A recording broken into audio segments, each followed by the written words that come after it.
Ici Marie-Louise Arsenault, bienvenue à cette édition de Plus on est de fou, plus on lit, une émission qui vous parvient en direct du studio 18 de Radio-Canada à Montréal. Sur ce plateau, aujourd'hui, nous retrouvons nos collaborateurs. D'abord, Rachad Antonius. Bonjour, Rachad. Bonjour. Professeur au département de sociologie de l'UQAM, spécialiste du Proche-Orient, responsable cette semaine du segment Qu'ont-ils à nous dire?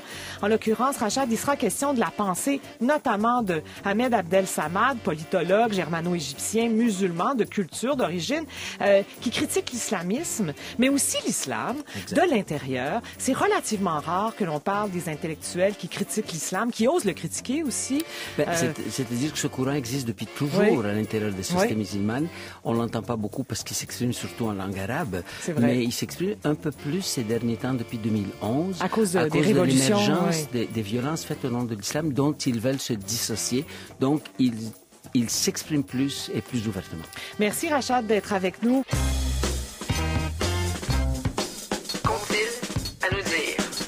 Ahmed Nadji, jeune écrivain égyptien de 30 ans, a été condamné le 20 février de l'an dernier, en 2016, à 2 ans de prison ferme pour la publication du chapitre 6 de son roman L'usage de la vie, publié en feuilleton dans la prestigieuse revue littéraire Akhbar al-Adab. Ça s'est passé en août 2014. Le chapitre racontait ce que font les jeunes qui ont la vingtaine au Caire.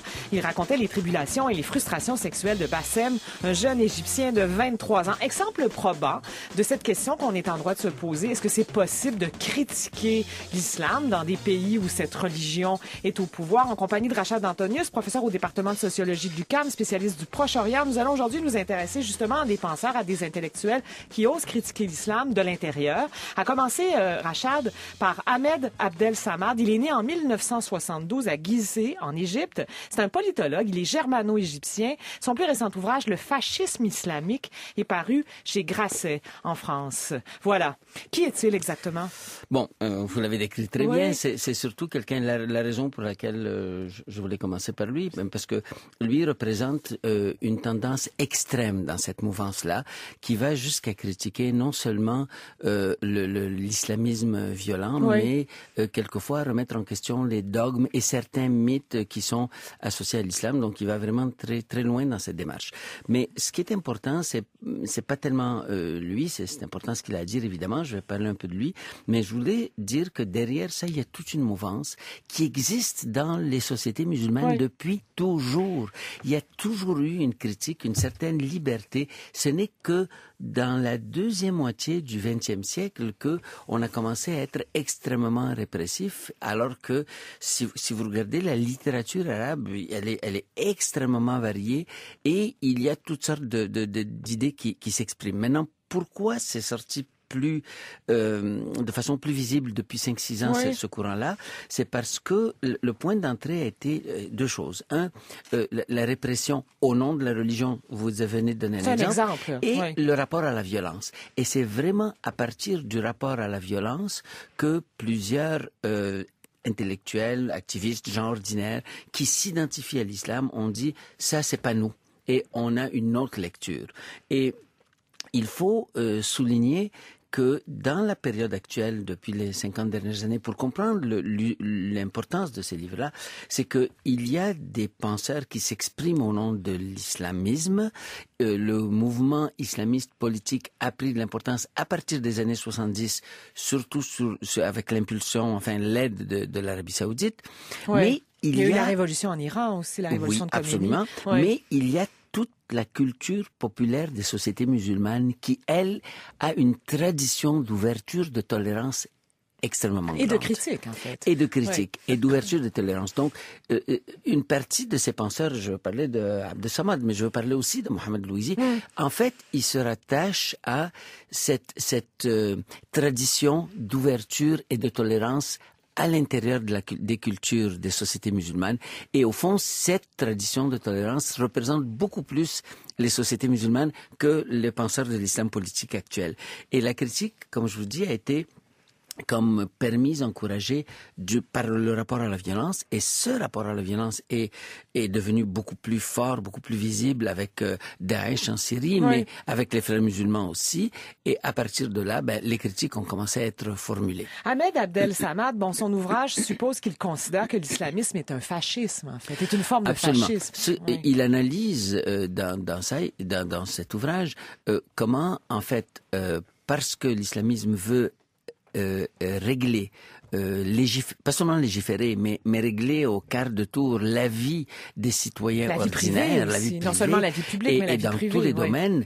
Et non seulement ça, c'est que dans une certaine conception de l'islam politique, c'est pas juste l'État qui doit faire respecter le droit, mais les gens ordinaires. Ça veut dire cette mouvance de l'islam politique appelle non seulement à des lois plus répressive et qui exclut ceux qui ne rentrent pas dans la ligne du parti, mais elle appelle à des pressions des gens ordinaires. Par exemple, il y a cette fameuse histoire d'un penseur aussi égyptien qui s'appelle Nasr Hamed Abou Zeid, qui est un musulman croyant pratiquant, mais qui a émis certaines critiques sur l'interprétation des lois de l'héritage de la charia. Alors il y a des gens qui ne le connaissent ni d'Adam ni d'Ève, qui ont fait un procès contre lui pour le faire divorcer de sa femme de force, sous prétexte que une femme musulmane n'a pas le droit d'épouser un non-musulman, et à cause de ses opinions, il est devenu non-musulman.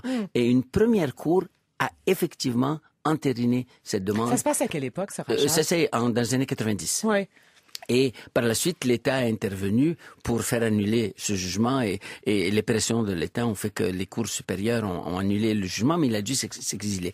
Mais ce que je veux dire par ça, c'est que pourquoi Hamd Abdel Samad considère qu'il y a une tendance fasciste, c'est que c'est pas juste l'État qui veut se mêler des détails de la vie des gens, mais c'est les gens ordinaires qui sont invités à se mêler des détails de la vie de leurs voisins. Oui, mais ça, relève du fascisme, effectivement. Exactement. On assistait au même phénomène dans l'Italie de Mussolini, ou pire, dans l'Allemagne nazie. Alors, il faut aussi... On dénonçait ses voisins. Tout à fait. Sûr. Mais il faut dire que la tendance de Hamd Abdel Samad peut être considérée comme à l'extrême de ce spectre de critique. Si on parle de quelqu'un comme Mohamed Louisi, que je mettrais plus au centre du spectre, lui, c'est une critique un peu différente, qui est tout à fait intéressante. Son livre est paru en 2016.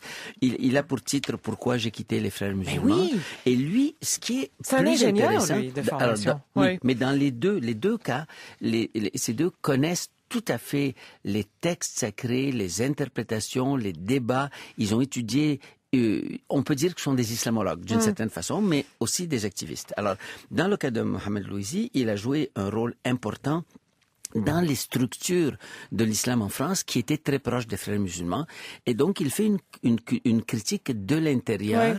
Il n'emploie pas le mot fascisme, il ne pense pas que c'est le cas, mais il pense que les frères musulmans ont une action qui est très problématique, un rapport à la violence très problématique. Rappelons qui sont les frères musulmans, Rachad. Alors, les frères musulmans, c'est une association qui a été fondée en 1928 par un certain Hassan el-Banna, qui était d'abord une association caritative, mais qui est devenue rapidement une association politique. Oui, c'est une organisation politique, en fait. Et qui, aujourd'hui, est une organisation, une multinationale, une organisation internationale avec des branches plus ou moins autonomes, mais qui veulent mettre le dogme religieux au cœur de la définition de l'État.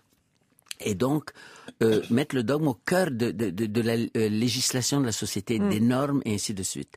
Et ça, les deux le critiquent en disant, attention, danger, et il renoue avec une tradition plutôt libérale, très profonde dans les sociétés musulmanes, qui a été un peu étouffée durant les 30 dernières années à cause de la conjoncture internationale. Et là, si vous me permettez, il y a une petite précision à faire. C'est que on peut dire, est-ce que tout ça est dû à l'islam? La réponse est non. L'islam permet plusieurs lectures, dans des lectures extrêmement libérales, des lectures très spirituelles. Il y a le soufisme. Il y a beaucoup de lectures dans l'islam, et cette tendance-là a été toujours marginale et minoritaire dans l'islam. Mais elle est là. Ce qui lui a permis d'émerger, c'est les politiques des puissances coloniales. Évidemment, notamment la présence américaine en Irak à partir de 2003. C'est le moteur qui a créé éventuellement Daesh, entre autres. Oui, mais on peut pas non plus complètement le absolument. nier, bien sûr. Elisabeth a parlé tantôt de Brzezinski. Oui. Brzezinski a dit, écoutez, il n'y a aucun problème, et alors on va encourager ces djihadistes. C'est sûr qu'ils vont nous poser quelques problèmes, mais on va faire tomber l'Union soviétique. Ça vaut la peine. Alors, donc, cette idée d'une alliance avec les islamistes dans l'espoir de les instrumentaliser et de limiter leur impact par la suite, c'est avéré être un mauvais calcul parce que on n'a pas été capable de limiter leur impact par la suite. Et donc, ça va beaucoup plus loin que juste l'Irak. Les Britanniques se sont associés aux Saouds depuis le début des années, depuis les années 1920 à peu près, autour de la fin de la Première Guerre mondiale, contre les Hachimites. Et cette alliance a continué des pays de l'OTAN en général, a continué durant tout le long de la guerre froide contre les forces nationales ou nationalistes laïques arabes. On a privilégié les forces islamistes, y compris le fascisme islamique. Oui, Nicolas Tisley. Oui, les Américains parlent souvent d'exporter la démocratie. C'était le cas en Afghanistan, c'était le cas en Irak. On voulait toujours exporter la démocratie. Or, il y a plusieurs penseurs qui disent que l'islam est fondamentalement incompatible avec la démocratie. Oui. Est-ce qu'ils vont jusque-là? Ayaan Hirsi Ali, par exemple, prétend ça, mais elle dit toutes les grandes religions sont incompatibles avec la démocratie, sauf que le judaïsme et le christianisme, eux, ont vécu des réformes, ce que l'islam n'a pas fait encore. Et la démocratie exige aussi que l'on sépare la religion et l'État. Alors, c'est parce que si on prend l'islam comme dogme en tant que tel, non, il n'est pas compatible. Il n'est pas incompatible, il est tout à fait compatible. Oui. Le problème, l'incompatibilité vient quand on veut transposer le dogme au cœur du système politique. Que le dogme devienne le fondement du système normatif, collectif, imposé par l'État. Là, ça devient incompatible.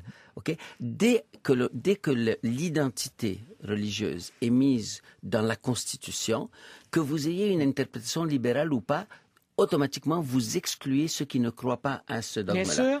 Et donc, ça devient un instrument de contrôle, surtout. Absolument. Oui. Donc, ce qui est incompatible, c'est de transposer le dogme dans le domaine politique. Donc, là, une république islamique, c'est par définition antidémocratique.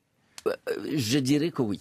Par contre, ce n'est pas le dogme qui est antidémociatique. C'est la dimension spirituelle du dogme ne l'est pas.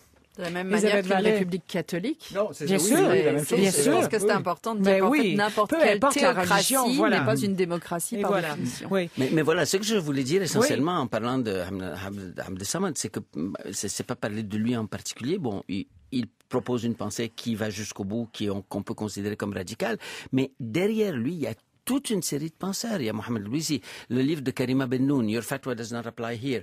Ce qu'elle a fait, c'est qu'elle a voyagé à travers tout le monde musulman et elle a vu comment des diverses associations luttent contre l'islamisme dans leur société de l'intérieur. Et c'est important de mettre en lumière la pensée de ces intellectuels, certainement, Rachad. Cette pensée-là s'exprime beaucoup en langue arabe, c'est pour ça qu'on en entend moins parler. Rachad Antonius, on va placer les références des principaux ouvrages et des auteurs dont il a été question avec vous au cours de ce segment sur notre site web. Merci beaucoup. Merci.